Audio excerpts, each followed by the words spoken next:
नमस्कार। सुबह के 8 बजने के साथ ही हर रोज की तरह वक्त हो गया है सुर्खियां अखबार की का। आपके साथ मैं दीपिका सिंह। देखिए, सुर्खियां अखबार की को लाने का मकसद यही होता है कि तमाम बड़ी खबरों को, जो कल बड़ी सुर्खियां रही, जो आज बड़ी सुर्खियां बनेंगी, उन तमाम खबरों को बहुत सरल भाषा में हम समझा सकें और आप चाय की चुस्कियों के साथ खबरों का लुत्फ उठा सकें।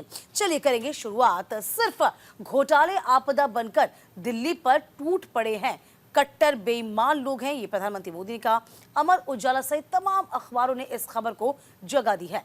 तो दिल्ली में होने जा रहे विधानसभा चुनाव से पहले पीएम नरेंद्र मोदी ने चुनावी अभियान की शुरुआत कर दी। उन्होंने कल दिल्ली के अशोक विहार में झुग्गी बस्ती में रहने वाले 1675 परिवारों को स्वाभिमान फ्लैट्स की चाबी भी सौंपी है। इन फ्लैट्स को झुग्गी बस्ती के स्थान पर ही बनाया गया। दिल्ली के कार्यक्रम के दौरान पीएम ने आम आदमी पार्टी की सरकार पर जमकर निशाना साधा है। तो फिलहाल देखिए, आपको बता दें कि मोदी ने कहा कि चाहता तो मैं भी शीश महल बना सकता था, लेकिन मेरा सपना था कि देशवासियों को घर मिले। आज नहीं तो कल उनके लिए पक्का घर बनेगा, उन्हें पक्का घर मिलेगा। आने वाले दिनों में 3000 फ्लैट्स और सौंपे जाएंगे।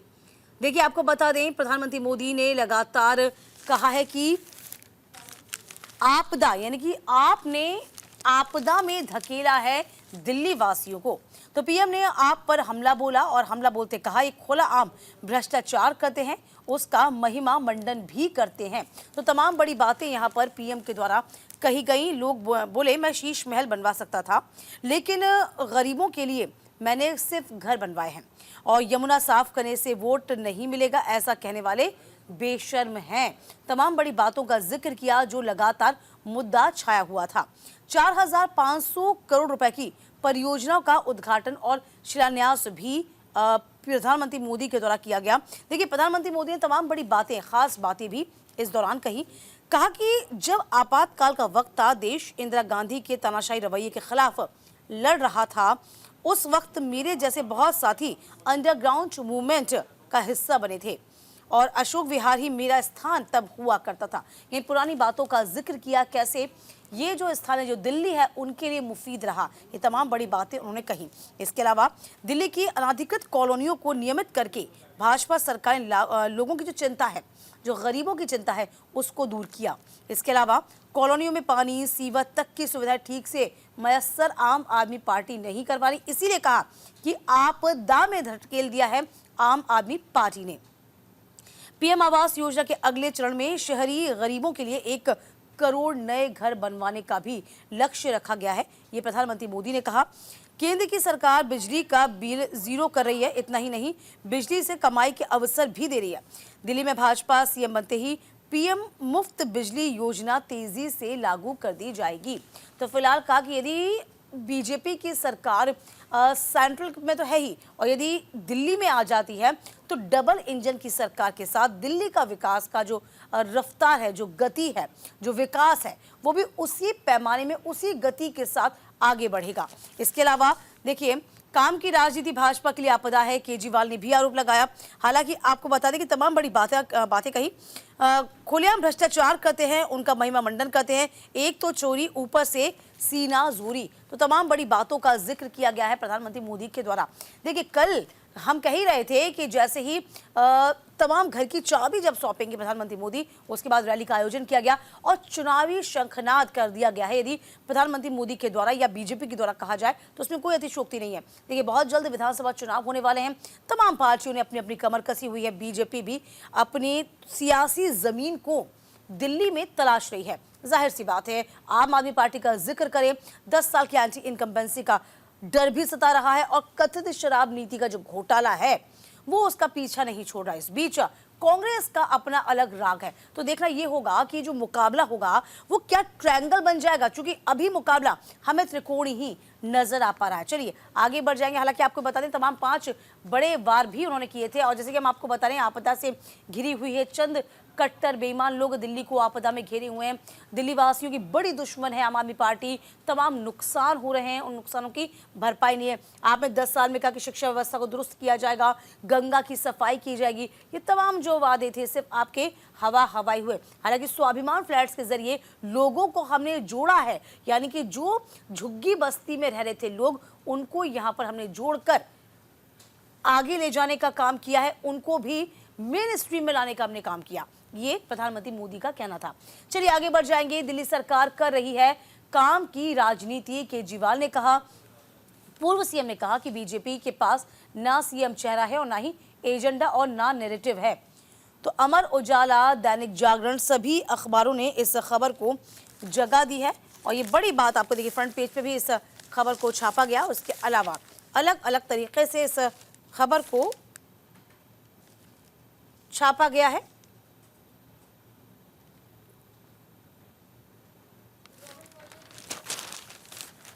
देखिए इस खबर को दैनिक जागरण ने भी जगह दी, अमर उजाला ने भी। हम दिखा फिलहाल दैनिक जागरण की प्रति दिखा रहे हैं। तो 43 मिनट के भाषण में 39 मिनट आप सरकार को गालियां देते नजर आए हैं। देखिए फ्रंट पेज पे भी इस खबर को जगह दी गई थी जो छोटी थी। काम की राजनीति भाजपा के लिए आपदा है, केजरीवाल कह रहे हैं। तो फिलहाल केजरीवाल ने तमाम बड़े आरोप लगाए। कहा है कि देखिए पीएम के दौरान उनकी पार्टी को आपदा कहने पर ये नाराजगी जाहिर की गई है।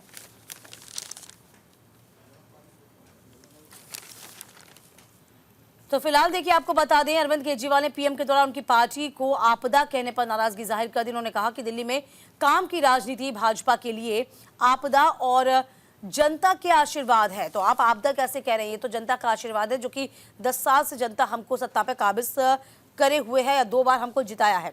तो आप सीधे सीधे जनता को ही कटघरे में खड़ा कर रहे हैं, ये आम आदमी पार्टी का कहना है। इसके अलावा पिछले 10 साल में मैंने 22,000 कक्षाएं, 3 विश्वविद्यालय, 11 वोकेशनल कॉलेजेस, 6 विश्वविद्यालय परिसर बना दिए, जबकि पीएम सिर्फ 3 कॉलेजों की नींव रख पाए हैं। ये आम आदमी पार्टी का कहना है। अब 3 कॉलेजों की नींव रख पाए। 2020 में भाजपा ने संकल्प पत्र जारी कर 2022 तक सबको पक्के मकान देने का वादा किया था, लेकिन 5 साल में 1700 मकान ही दे पाए। और ऐसे में तो संकल्प पत्र पूरा होने में 200 साल लग जाएंगे। इसके अलावा तमाम बड़ी बातें कही। देखिए ये भी कहा कि देखिए किस तरीके से 10 साल से दिल्ली में आपदा में होने वाली बात कहकर प्रधानमंत्री पर आम आदमी पार्टी के संयोजक केजरीवाल ने निशाना साधा। कहा कि आपदा दिल्ली में नहीं बल्कि भाजपा में है। और 43 मिनट का भाषण दिया गया पीएम के द्वारा और 39 मिनट उन्होंने दिल्ली और के लोगों और दिल्ली की आप सरकार को ही गाली दी है। तो केजरीवाल ने कहा कि साथ ही दिल्ली में एक और आपदा आई हुई है, वह कानून व्यवस्था की। दिल्ली के अंदर खुलेआम गैंगस्टर गोलियां चला रहे हैं और गृहमंत्री अमित शाह को ये शोर सुनाई नहीं दे रहा। प्रधानमंत्री मोदी की ओर से भाषण में शीश महल का जिक्र करने पर अरविंद केजरीवाल ने नाराजगी जाहिर की। तंज कसा कि 2700 करोड़ रुपए के घर में रहने वाले, 8400 करोड़ के हवाई जहाज में घूमने वाले, 10 लाख का सूट पहनने वाले के मुंह से शीश महल की बात कहना अच्छी नहीं लगती है। हालांकि आपको बता दें कोई बड़ी बात नहीं है। इस तरह की बातें जो हैं अब आपको साफ तौर पर सुनाई देगी, क्योंकि विधानसभा चुनाव भी है और चुनावी बेला है, चुनावी साल है। तो जाहिर सी बात है कि इस चुनावी बेला में बीजेपी अलग निशाना साधेगी और आम आदमी पार्टी अलग निशाना साधेगी। तो जाहिर सी बात है कि आपदा कहने पर अरविंद केजरीवाल काफी नाराज भी हुए, काफी भड़के हुए भी नजर आए हैं। चलिए आगे बढ़ जाएंगे खबरों में। अंडमान लक्षद्वीप का बुनियादी ढांचा विकास सरकार की प्राथमिकता है, ये शाह ने कहा है। अमर उजाला सहित तमाम अखबारों ने इस खबर को जगह दी। द्वीप विकास एजेंसी IDA की बैठक की अध्यक्षता करते हुए अमित शाह ने कहा कि केंद्र सरकार इन द्वीपों की संस्कृति और विरासत को संरक्षित कर रही है और विकास कार्यों में तेजी ला रही है। और इस दौरान गृहमंत्री ने अंडमान और निकोबार द्वीप समूह तथा लक्षद्वीप में चल रहे विकास पहलों की प्रगति की समीक्षा की है। अंडमान निकोबार समूह लक्षद्वीप में बुनियादी ढांचे का विकास की बात हो, पर्यटन को बढ़ाना हो, तमाम बड़ी बातों का जिक्र किया। शाह ने कहा केंद्र सरकार इन द्वीपों की संस्कृति और विरासत को संरक्षित रख रही है। और ऐसे में गृहमंत्री अमित शाह अंडमान निकोबार द्वीप समूह में चल रहे विकास कार्यों की पहल पर प्रगति पर विचार कर रहे हैं। देखिए लगातार आपको बता दें कि इस तरह की बात कही जाती है कि देखिए हमारी प्राथमिकता यही है कि पूरा देश विकसित हो, हर एक राज्य विकसित हो और सभी का हम ख्याल रख पाएं। तो फिलहाल आपको बता दें विकास की प्रगति की समीक्षा की है। शाह ने कहा कि ये द्वीप भले ही दिल्ली से दूर है, लेकिन ये हमारे दिल के करीब है। वह बुनियादी ढांचा का विकास और पर्यटन सुविधा बढ़ाना सरकार की प्राथमिकता। शायद दोनों द्वीप समूह में बुनियादी ढांचे और परियोजनाओं का जिक्र किया, समग्र दृष्टिकोणों की आवश्यकता पर जोर दिया, संभावित केंद्रीय मंत्रालयों से पर्यटन, व्यापार, अन्य प्रमुख क्षेत्रों से संबंधित पहल पर सहयोग करने का आह्वान किया। तो शाह ने लंबित मुद्दों को हल करने पर चल रही परियोजनाओं का तेजी से पूरा करने का जिक्र भी किया है। तमाम खास बातें और भी क्या कुछ कही, जरा ये भी जान लीजिए। तो फिलहाल देखिए, आपको बता दें, केंद्रीय गृह मंत्री अमित शाह ने कहा कि केंद्र शासित प्रदेश अंडमान और निकोबार द्वीप समूह और लक्षद्वीप में बुनियादी ढांचे का विकास और पर्यटन की सुविधा को बढ़ाना हमारा एक लक्ष्य है। और ये कतई नहीं कि दिल्ली से भले ही दूर हो दोनों द्वीप, लेकिन हमारे दिल के बेहद करीब हैं। तो हम इसको इतनी ही संजीदगी से सोचते हैं जैसे कि तमाम अन्य राज्यों के बारे में भी हम सोचते हैं। फिलहाल द्वीप विकास एजेंसी यानी कि आईडीए की बैठक में अध्यक्षता करते हुए शाह ने यह भी कहा कि केंद्र सरकार इन द्वीपों की संस्कृति और विरासत को संरक्षित कर रही है। साथ ही साथ बैठक में गृह मंत्री ने अंडमान और निकोबार द्वीप समूह लक्षद्वीप में चल रहे विकास पहलों की प्रगति की समीक्षा की। शाह ने कहा, द्वीप भले ही दिल्ली से दूर हैं, लेकिन ये हमारे दिल के करीब है। बुनियादी ढांचे का विकास हो गया, पर्यटन की सुविधाओं में इजाफा हो गया, तमाम परियोजनाओं को समय पर पूरा करना हो गया। ये हमारी प्राथमिकता में शामिल रहेगा और हम विकास के एक नए आयाम इन द्वीपों में रचेंगे। चलिए आगे बढ़ जाएंगे, बात होगी योगी आदित्यनाथ की। तो सीएम योगी ने गोरखपुर में तकिया घाट पर प्राकृतिक विधि से नालों के शोधन का काम का शुभारंभ किया है और तमाम अखबारों ने इस खबर को जगह दी है। तो सीएम योगी आदित्यनाथ ने नाले के गंदे पानी को प्राकृतिक विधि से साफ करने को लेकर एक बड़ा कदम उठाया है। तो फिलहाल देखिए किस तरीके से तमाम जो पानी है उसका इस्तेमाल किया जा सकता है और किस तरीके से उनको संशोधन करके जल का संशोधन किया जाए, उनको क्लियर किया जाए, जिससे कि पानी वापस से इस्तेमाल करने लायक बन सके।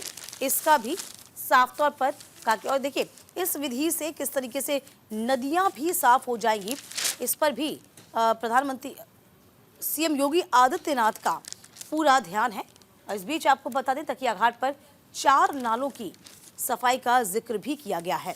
तो फिलहाल देखिए तमाम अखबारों ने इस खबर को जगह दिया। वाकई में बहुत बढ़िया खबर है, क्योंकि इससे क्या है कि तमाम जो पानी है वो खराब नहीं होगा और गंदे पानी को वापस से आप रिवाइव करके वापस से उसका यूज कर पाएंगे।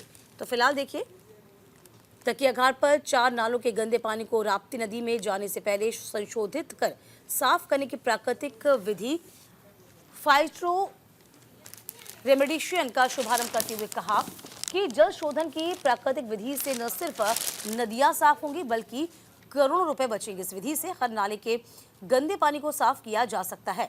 तो फिलहाल देखिए फाइट्रो ने मीडिएशन तकनीक से जल शोधन की 2 करोड़ 70 लाख रुपए की नगर निगम की परियोजना का शुभारंभ किया है।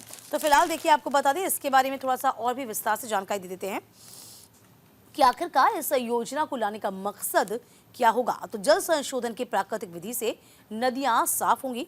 मुख्यमंत्री ने गोरखपुर के तकिया घाट पर प्राकृतिक विधि से नालों के शोधन काम का शुभारंभ किया है और इस दौरान नाले के पानी को प्राकृतिक विधि से साफ करने का लेकर बड़ा कदम उठाया है।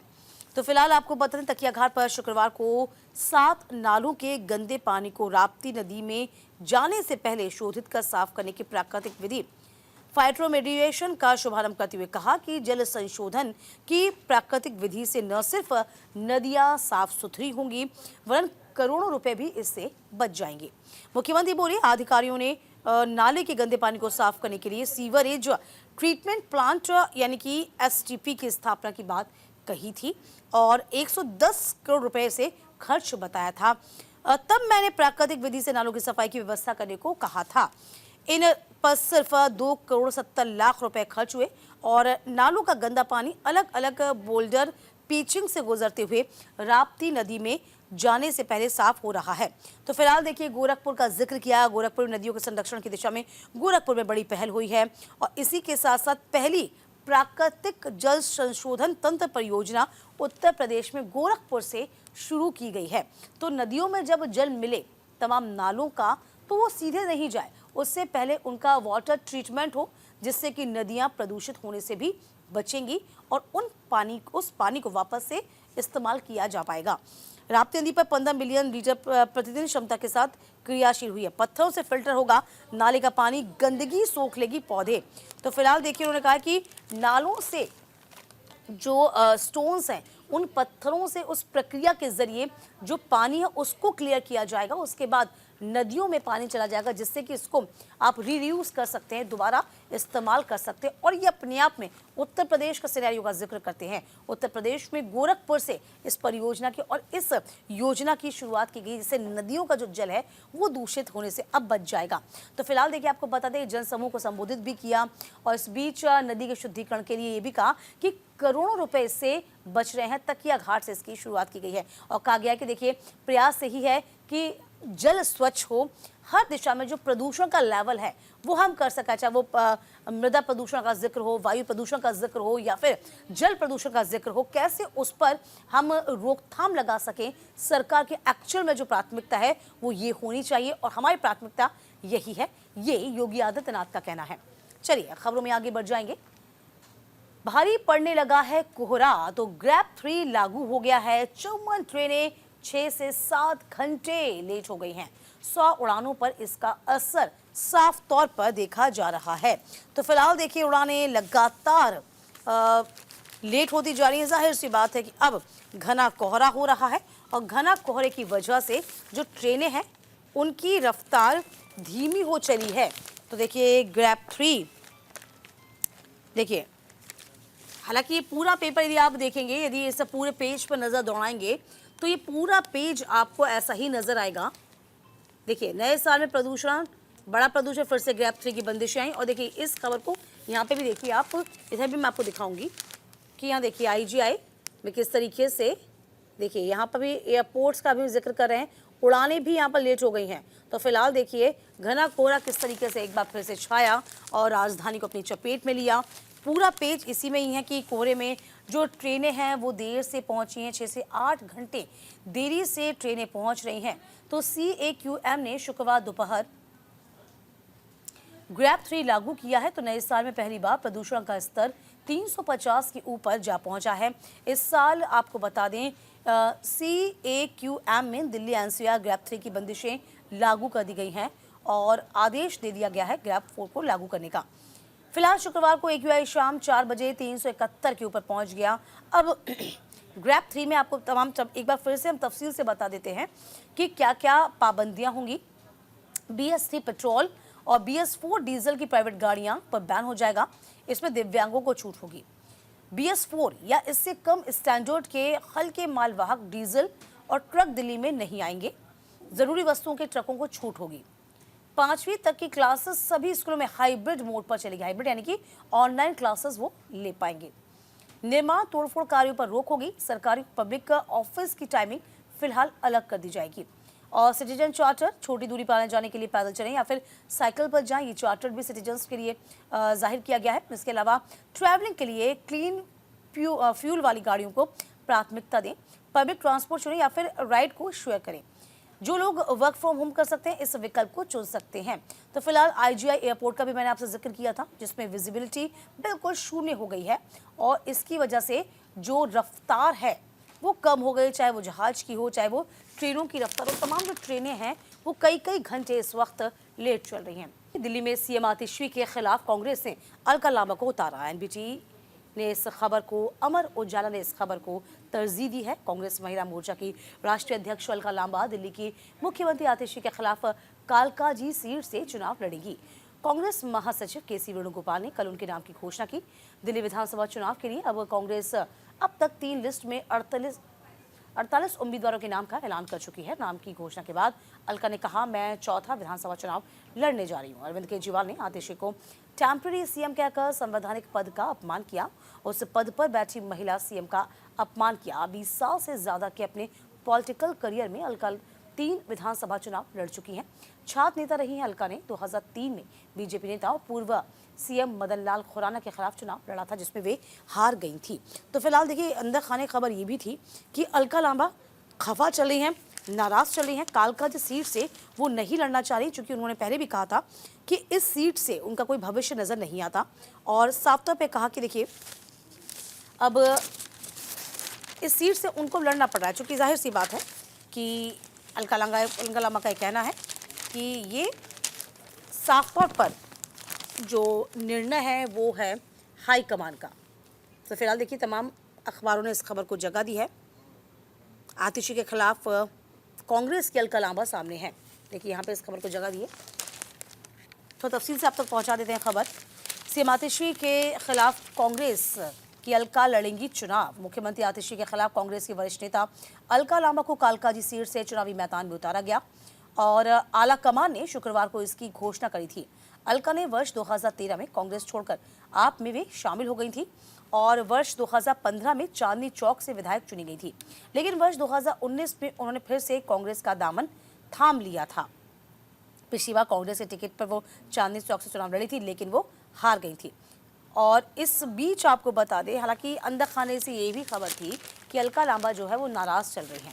कालकाजी सीट का जिक्र किया गया था। उनका कहना ये था कि इस सीट पर मैंने कोई मेहनत नहीं करी या फिर इससे मेरा जो होल्ड है इस सीट पर नहीं है, और यही खास वजह थी कि अलका लांबा चुनाव की लड़ने के मूड में नहीं थी। कहा कि मैं चुनाव लड़ूंगी ज़रूर, लेकिन किसी और सीट से आप मुझे बोल दीजिए लड़ने के लिए। तब अंदर खाने तमाम बात चल रही थी। हालांकि अब जो आला कमान ने निर्णय लिया है वो ये कि एप्रोप्रिएट उम्मीदवार हैं अलका लांबा, इस वक्त मौजूदा मुख्यमंत्री आतिशी उनके लिए। तो फिलहाल देखना बहुत दिलचस्प हो जाएगा कि आतिशी और अलका लांबा कैसे जो वर्सेस फाइट होगी वो कैसे एक दूसरे के खिलाफ लड़ती हैं, और देखते हैं कि कौन इसमें सिनेरियो में जीत पाता है। विधानसभा चुनाव तो हालांकि बता ही देंगे। चलिए खबरों के सिलसिले को आगे बढ़ा देंगे। आज खनौरी सीमा पर किसान महापंचायत करने वाले हैं और डल्लेवाल देंगे अपना संदेश भी। देखिए लगातार किसान इस वक्त अनशन पर बैठे हुए हैं। डल्लेवाल आमरण अनशन पर बैठे हुए हैं। अमर उजाला सहित तमाम अखबारों ने इस खबर को जगह दी। तो हरियाणा पंजाब के बॉर्डर शंभू व खनौरी में बैठे किसानों की सुप्रीम कोर्ट की ओर से गठित कमेटी के साथ कल बैठक नहीं हो पाई थी। हालांकि अब देखिए इस पूरे मामले को लेकर डल्लेवाल के जो तबीयत है वो भी नासाज है, और ये कहा जा रहा है कि अब कोई बड़ा जो फैसला है वो सुनाया जा सकता है, जो मीटिंग है वो की जा सकती है। हालांकि डल्लेवाल की तबीयत भी लगातार ख़राब इस वक्त चल रही है, नासाज चल रही है। आज महापंचायत की बात ज़रूर कही जा रही है, क्योंकि लंबे अरसे से किसान जो धरने पर बैठे हुए हैं और पंजाब सरकार के खिलाफ भी लगातार आवाज़ बुलंद किए हुए हैं। बात यदि हम केंद्र सरकार की करें तो तमाम मांगों को लेकर किसान इस वक्त अड़े हुए हैं और डल्लेवाल लगातार प्रदर्शन करें, उनकी सेहत में कोई सुधार फिलहाल नजर नहीं आ रहा। तो फिलहाल देखिए अभी कहा जा रहा है कि आज महापंचायत की जाएगी। इस महापंचायत में क्या कुछ निकल के सामने आएगा ये देखने वाली बात होगी।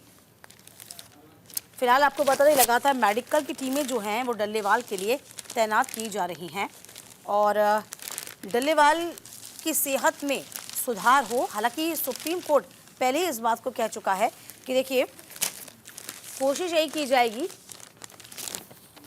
कि जल्द से जल्द इनका आंदोलन खत्म करें। तो किसान संगठनों के सदस्यों के साथ में आने से मना करने पर इससे पहले स्थगित कर दिया गया था, लेकिन बाद में से रद्द किया गया। कमेटी ने भारतीय किसान यूनियन एकता उंगराहा को 4 जनवरी को बैठक के लिए आमंत्रित किया।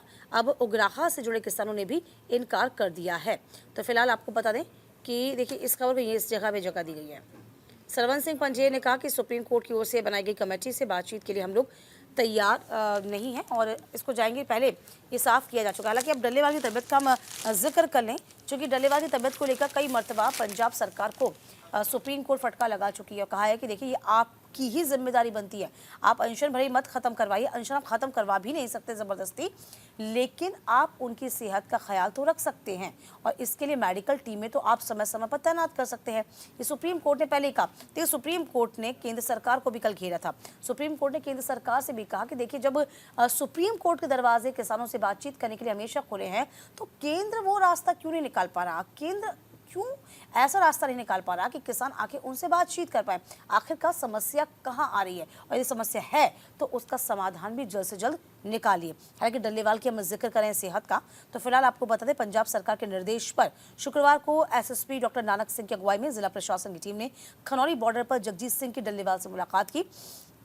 टीम ने उचित इलाज कराने की अपील की। उनसे बार बार कहा जा रहा है कि उनका इलाज जो है उचित तरीके से हो, लेकिन सरकार की इस अपील को किसान नेता उनके साथियों ने फिर से वापस से ठुकरा दिया।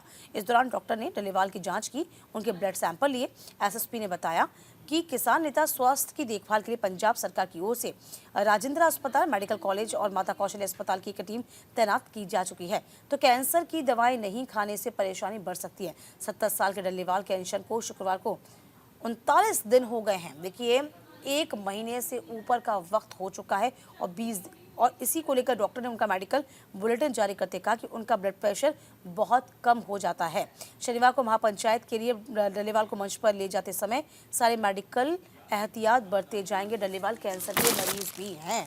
तो देखिए, आज महापंचायत होने वाली है। महापंचायत में डल्लेवाल जो है वो संदेश देने वाले हैं। 39 दिन उनको हो चुके हैं अनशन के, और वह कुछ भी जो मेडिकल सुविधा है, ज़्यादा मेडिकल सुविधा है, उसको लेने से परहेज करें। देखने वाली बात होगी कि कब ये बीच का रास्ता अख्तियार किया जाएगा, निकलेगा, जिससे किसान बॉर्डर से भी हट सके, वापस अपने घरों की ओर लौट सके। फिलहाल अभी ऐसा कोई रास्ता निकलता हुए नजर नहीं आ रहा। आज देखना होगा कि लब्बो लुबाब इस महापंचायत से क्या निकल कर सामने आता है। तो फिलहाल देखिए, खनौरी बॉर्डर का हम लगातार जिक्र कर रहे थे, और इस बीच दूसरे राज्यों में लगातार तमाम किसानों से आह्वान भी किया जा रहा है। चलिए अब आगे बढ़ते हुए बात होगी बीपीएससी की। जी हाँ, बीपीएससी का जो एग्ज़ाम है वो बहुत ज़बरदस्त तरीके से विरोध का सामना उसका हो रहा है। बीपीएससी का विरोध लगातार तेज़ हो गया है। ट्रेनें रोक दी गई। एनबीटी सहित तमाम अखबारों ने इस खबर को जगह दी। और देखिए, पूर्णिया के सांसद पप्पू यादव बीपीएससी अभ्यर्थियों के समर्थन में ट्रेन रोकने के पटना के सचिवालय हॉल पहुंचे। उन्हें समर्थकों को फिर से ट्रैक पर उतारा। पप्पू यादव ने आज तक से, आपको बता दें कि लगातार तमाम अखबारों से और मीडिया से बातचीत करते हुए कहा कि उनका आंदोलन तब तक रहेगा जब तक बीपीएससी परीक्षा को दोबारा नहीं कराया जाता। तो फिलहाल देखिए, आपको बता दें किस तरीके से बीपीएससी को लेकर तमाम अभ्यर्थियों का प्रदर्शन लगातार जारी है। 13 दिसंबर से तमाम अभ्यर्थी अभी भी प्रदर्शन कर रहे हैं। अब देखिए, राजनीतिक जो पार्टियां हैं उनका साथ भी इन अभ्यर्थियों को मिल रहा है, चाहे जन स्वराज पार्टी के प्रशांत किशोर हों या फिर आपको बता दें तमाम जो बड़े चेहरे हों, उनका साथ भी मिलता नज़र आता जा रहा है। फिलहाल इस खबर को अलग अलग तरीके से सभी जगह छापा गया, लेकिन कल की एक खबर बहुत ख़ास थी, क्योंकि बिहार में इस वक्त तमाम ट्रेनों को रोक दिया गया है और ये सब काम किया गया। देखिए, बीपीएससी पर ट्रेनें रोक दी गई हैं। इसको लेकर अब जो दिक्कतें हैं वो बढ़ती जाएंगी। दिक्कतें बढ़ना इसलिए भी हम कह रहे हैं क्योंकि चुनावी साल है, और चुनावी साल में ये दिक्कतें कहीं ना कहीं जो मौजूदा सरकार है उसके लिए भारी न पड़ जाए। लगातार 3 से 4 बार लाठीचार्ज हो चुका है और पीके अनशन पर बैठे हुए हैं। लगातार जो स्टूडेंट्स हैं, अभ्यर्थी हैं, उनसे अपील कर चुके हैं। फिलहाल देखिए, अपनी राजनीतिक रोटियां जो हैं इन अभ्यर्थियों की आड़ में तमाम राजनीतिक पार्टियां सेक रही हैं। कल किस तरीके से हंगामा हुआ, छात्रों ने प्रारंभिक परीक्षा को रद्द करने की मांग लगातार की हुई है और उस पर लगातार छात्र अड़े हुए हैं। देखिए, फिलहाल इस खबर को हम आप तक पहुंचा भी रहे हैं। तमाम अखबारों ने अलग अलग तरीके से इसको छापा। एनबीटी ने फ्रंट पेज पर छोटा और उसके बाद नेक्स्ट पेज पर काफ़ी बड़ी जगह इस खबर को दी है। बीपीएससी पर राजनीति तेज हो गई है, ट्रेनें रोकी गई हैं कुछ छात्रों के लिए। आज फिर से टेस्ट होने वाला है। देखिए, आज का जो एग्जाम, यानी कि कहा गया था कि कुछ जो ऐसे सेंटर्स हैं जहाँ पर ऐसी खामियों की खबर थी, उन सेंटर्स पे आज होंगे। इसी को लेकर तमाम छात्र कह रहे हैं कि नॉर्मलाइजेशन का विरोध किया जा रहा है। तो फिलहाल देखिए, अब देखना ये होगा कि आखिरकार क्या होगा। फिलहाल हम आपको बता रहे हैं कि प्रारंभिक परीक्षा रद्द करवाने की मांग पर तमाम स्टूडेंट्स अड़े हुए हैं।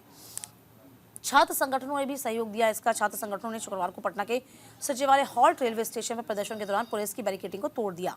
सरकार नहीं ले रही कोई स्टैंड। जन स्वराज संस्थापक हैं प्रशांत किशोर गांधी मैदान में छात्रों के साथ अनशन पर बैठे हैं। तो सांसद पप्पू यादव भी अपने समर्थकों के साथ धरना प्रदर्शन कर रहे हैं, रेल रोक रहे हैं और संकेत दिया गया कि बिहार लोक सेवा आयोग एक स्वतंत्र निकाय है, वह छात्रों की समस्याओं का उचित कदम ले। फिलहाल लेफ्ट संगठनों का जोरदार प्रदर्शन भी देखने को मिल रहा है। फिलहाल ये पूरा जो सिनेरियो है अब वो राजनीतिक रंग लेता हुआ नजर आ रहा है, क्योंकि चुनावी साल है। अब देखना ये होगा कि इससे जो मौजूदा सरकार है उसको कहीं दिक्कतें ना हो जाए। अब बढ़ते खबरों में आगे, चंदन हत्याकांड में सभी 28 दोषियों को उम्र कैद की सजा सुनाई गई। एनआईए कोर्ट का ये फैसला था। अमर उजाला सहित तमाम अखबारों ने इस खबर को जगह दी है। कासगंज जिले में आपको याद होगा, देखिए ये देखिए इस खबर को आप तक पहुंचा रहे हैं, तमाम अखबार ने जगह दी है इस खबर को। देखिए कासगंज जिले में 26 जनवरी 2018 को तिरंगा यात्रा के दौरान गली शिवालय निवासी चंदन गुप्ता के मुस्लिम युवकों ने गोली मारकर हत्या कर दी थी। मामले को लेकर नगर में कई दिनों तक तोड़फोड़ आगजनी हुई थी। गुरुवार को लखनऊ कोर्ट ने 28 को दोषी करार दे दिया, जबकि 2 को सबूत के अभाव में बरी किया गया। लखनऊ में कोर्ट ने सभी दोषियों को आजीवन कारावास की सजा सुनाई है और सजा मिलते ही चंदन का परिवार भावुक हो गया। चंदन की मां संगीता का कहना सत्यमेव जयते। जी हाँ, देखिए आपको बता दें कासगंज हत्याकांड के 28 दोषियों को उम्र कैद 70 हजार का जुर्माना भी लगा है। तो फिलहाल देखिए आपको बता दें चंदन हत्याकांड में सभी दोषियों को सजा भी दी गई। माता पिता बोले सत्यमेव जयते। एनआईए कोर्ट का फैसला था। अब तक गैर हाजिर दोषी ने भी आत्मसमर्पण किया और जेल भेज दिया गया है।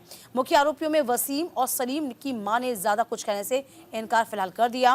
मेरे बच्चे छोटे हैं, सलीम भी डायलिसिस पर है। चंदन हत्याकांड में दोषियों को सजा होने पर मुख्य आरोपियों में शामिल वसीम और सलीम की मां ने रोते हुए बात कही। इसके बाद उन्होंने कहा इनकार कर दिया।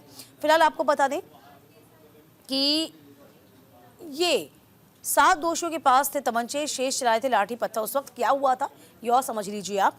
एनआईए कोर्ट के निर्णय में स्पष्ट है कि दोषियों के द्वारा विधि विरुद्ध जमाव बनाकर 26 जनवरी को दूसरे समुदाय के विरुद्ध सांप्रदायिक हिंसा की गई थी और इस जमा में 7 दोषियों के पास तमंचे कारतूस भी थे।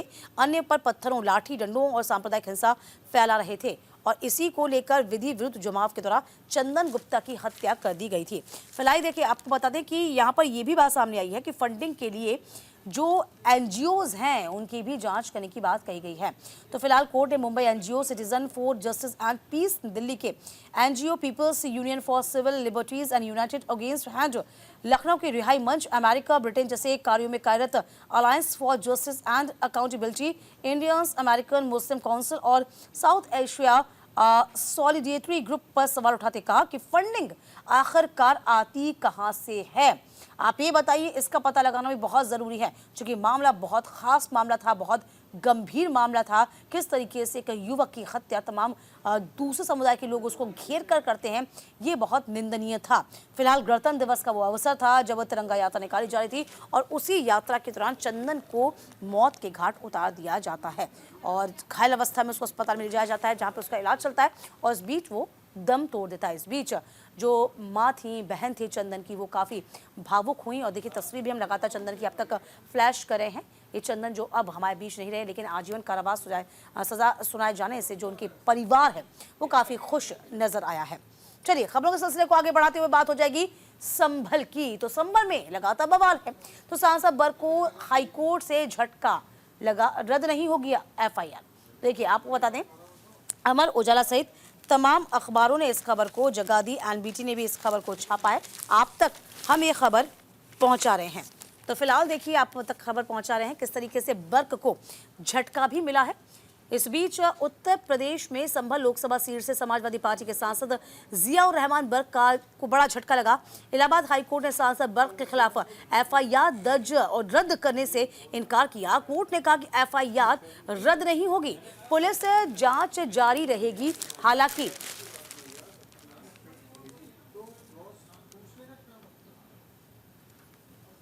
हालांकि हाईकोर्ट ने पुलिस को निर्देश दिया कि सांसद बर की गिरफ्तारी नहीं की जाए। इस मामले में सुप्रीम कोर्ट के पुराने आदेश पर अमल करने को कहा। हाईकोर्ट ने कहा कि जिन धाराओं में सांसद बर के खिलाफ एफआईआर दर्ज की गई उसमें 7 साल से कम की सजा होती है। इस मामले में पुलिस सांसद बर को नोटिस जारी करेगी। पुलिस नोटिस जारी करके जियाउर रहमान बर को पूछताछ के लिए बुला सकती है। तो फिलहाल देखिए संभल हिंसा में सांसद बर की गिरफ्तारी पर रोक है। ये राहत है, ये फौरी राहत है। हाईकोर्ट ने जो एफआईआर दर्ज करने की बात भी कही गई थी कि आप एफआईआर जो है वो रद्द कर दीजिए, ये बर की ओर से याचिका लगाई गई थी, उस याचिका को रद्द कर दिया गया कि देखिए जांच तो आगे आप पर चलेगी। ठीक है, अब आप समझ लीजिए कड़ी सुरक्षा में नमाज भी कल हुई थी। फिलहाल अब तफसील से बताते हैं इस मामले को। समाजवादी पार्टी के सांसद जियाउर रहमान बर की गिरफ्तारी पर इलाहाबाद हाईकोर्ट ने शुक्रवार को रोक लगाई। कोर्ट ने सांसद के खिलाफ दर्ज एफआईआर को रद्द करने की मांग ठुकरा दी है। हाईकोर्ट के आदेश को सांसद के लिए झटका माना जा रहा है। ये आदेश जस्टिस राजीव गुप्ता, जस्टिस अजहर हुसैन इदरीस ने डिवीजन बेंच को सुनाया।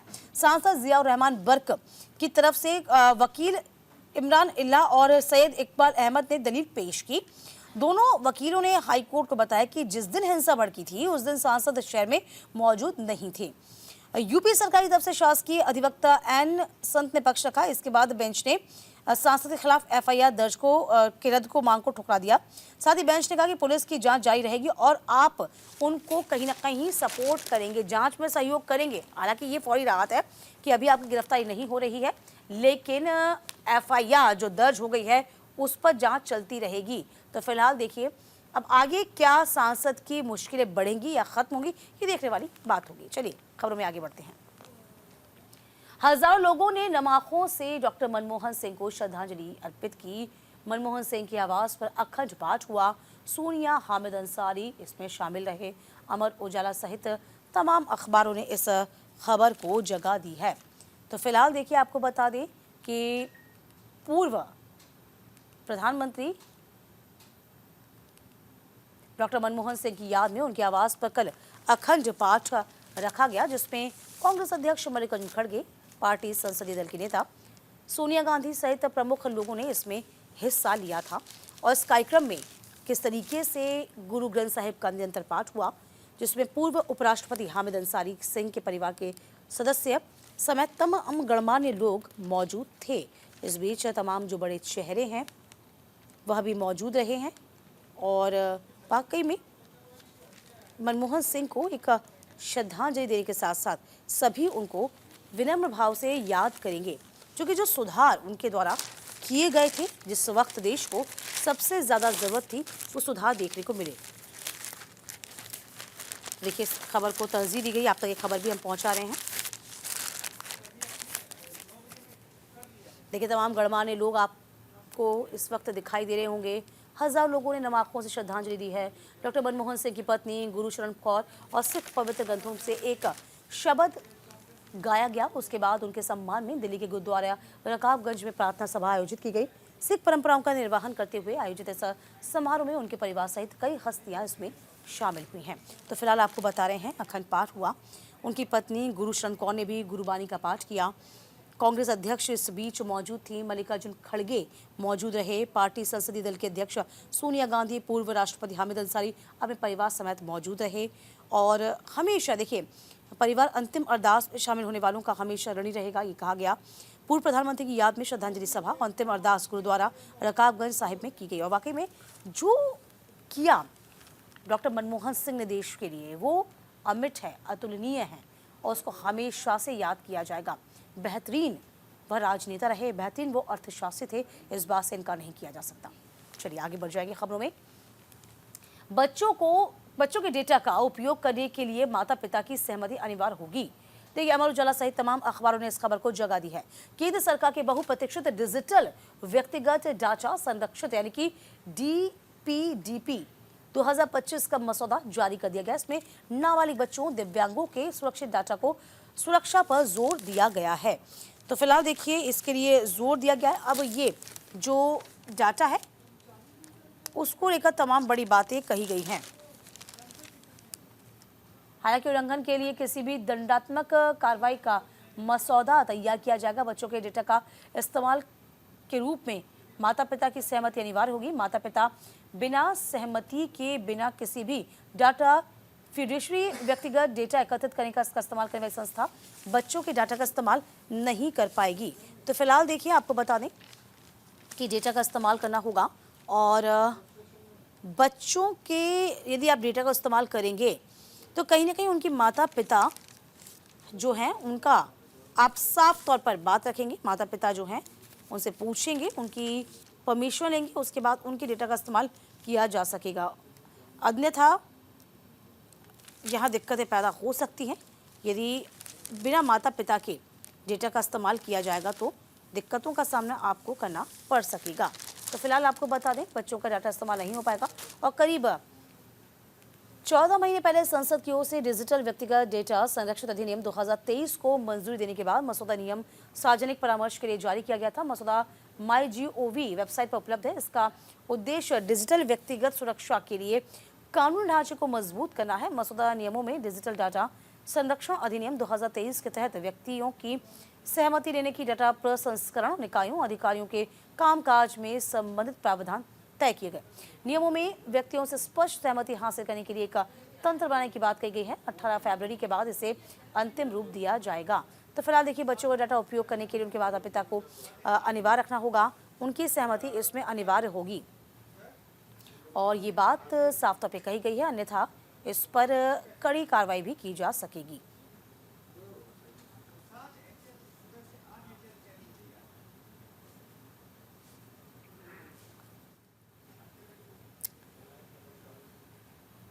चलिए आगे बढ़ते हैं। बात होगी लद्दाख सीमा की। लद्दाख सीमा के पास चीन के 2 नए काउंटी का भारत ने विरोध किया है। अमर उजाला सहित तमाम अखबार ने इस खबर को जगह दी। भारत ने कहा कि उसने होचन प्रांत में 2 नए काउंटी बनाने पर चीन के समक्ष गंभीर विरोध दर्ज किया। भारत का कहना है कि इन क्षेत्रों के कुछ हिस्से भारतीय केंद्र शासित प्रदेश में लद्दाख में आते हैं। नई दिल्ली में इस पर कड़ी प्रतिक्रिया जाहिर की गई है और काउंटी बनाने पर ना तो क्षेत्र अपनी संप्रभुता के संबंध में भारत की दीर्घकालिक सुसंगति स्थिति पर कोई असर पड़ेगा और न ही चीन के अवैध जबरन अवैध कब्जे को वैधता मिल जाएगी। विदेश मंत्रालय के प्रवक्ता रणधीर सिंह जायसवाल ने कहा कि भारत ने क्षेत्र के भारतीय क्षेत्र पर अवैध चीनी कब्जे को कभी स्वीकार किया ही नहीं है। तो फिलहाल देखिए, आपको बता दें कि कहा कि हमने चीन में हॉन्टर प्रांत में 2 नए काउंटी बनाने के संबंध में घोषणा देखी है और इन तमाम चीज़ों से कोई फर्क नहीं पड़ने वाला। हालांकि देखिए, अभी कुछ वक्त ही हुआ था जब तमाम जो संबंध थे वो थोड़े से अच्छे होने की कोशिश हुई थी। अब ये नया मामला सामने आ गया, नए काउंटी की बात सामने आ गई है और इसी को लेकर कहा गया